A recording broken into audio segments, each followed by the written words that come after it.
అనుదిన నిత్యజీవపు మాటలు. దేవుని నామానికి మహిమ కలుగునుగాక. దేవుని వాక్యాన్ని చదువుకుందాము. ఆయన అన్నిటికంటే ముందుగా ఉన్నవాడు, ఆయనే సమస్తమునకు ఆధారభూతుడు.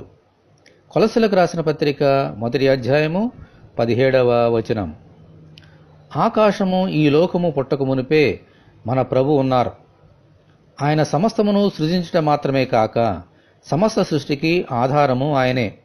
అందుకే ఆయన సమస్తమునకు ఆధారభూతుడు. సమస్తమునకు ఆదియు అంతము ఆయనే. ఆమేన్, హల్లెలూయా.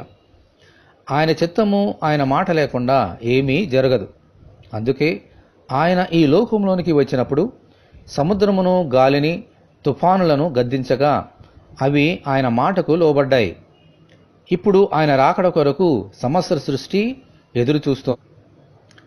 అలాగే మన విశ్వాసమునకు, రక్షణకు, మన ఆత్మీయ జీవితాలకు, పరలోక రాజ్యమునకు ఆయనే ఆధారము.